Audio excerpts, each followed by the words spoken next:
En las estructuras repetitivas, como bien dice la definición, se ejecutan de forma repetitiva cumpliendo una condición. Siempre tenemos que tener en cuenta que la condición tiene que ser algo que tenga un final, siempre, que empiece en 1, por ejemplo, y termine en 100.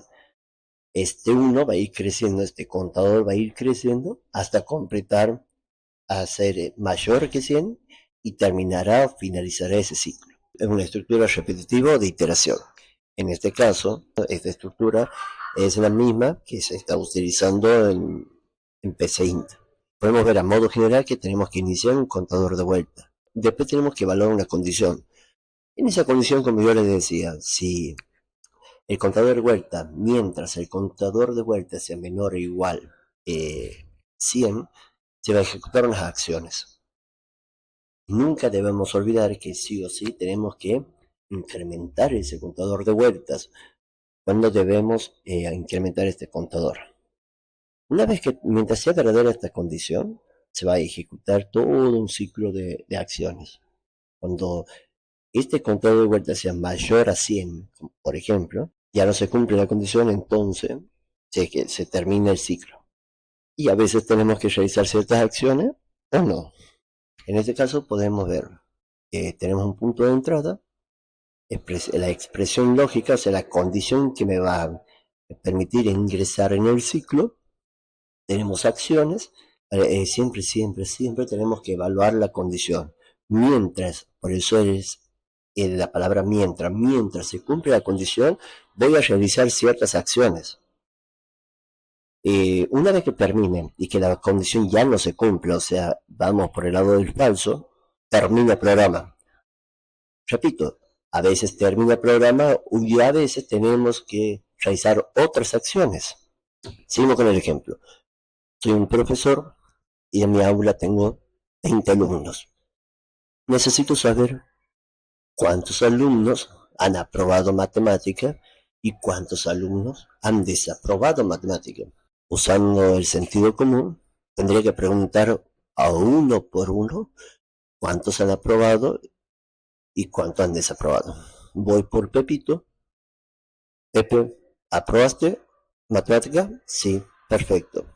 María, ¿aprobaste matemática? No, entonces desaprobado.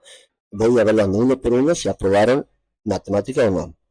En este caso, utilizamos un ciclo mientras.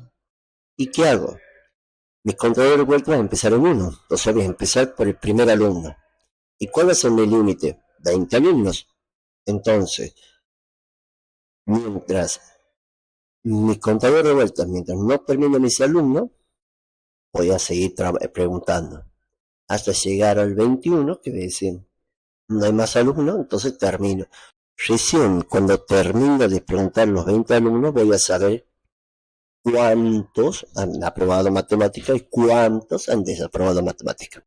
Otro tipo de estructura repetitiva es hasta, que se ejecuta la condición si la condición es falsa. Básicamente es la misma que la anterior, pero en este caso siempre se va a ejecutar una sola vez, al menos una vez, todas las acciones. Luego se evalúa al final la condición. Si la condición es falsa, volvemos a ejecutar todas las acciones de nuevo.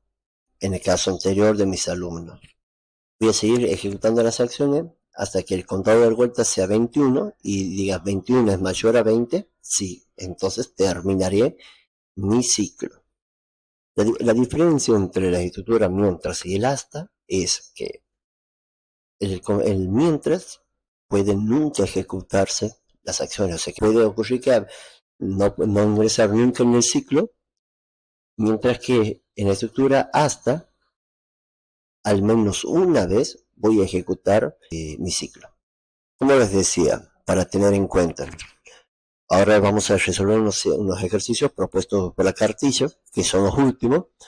En este caso, vamos a usar la estructura de selección, que se acuerda que era verdadero o falso, vamos a preguntar. La estructura de iteración, que son las repetitivas, y la estructura secuencial. una acción debajo de otra. Sin más preámbulo, vamos a los ejercicios. Más ejercicio.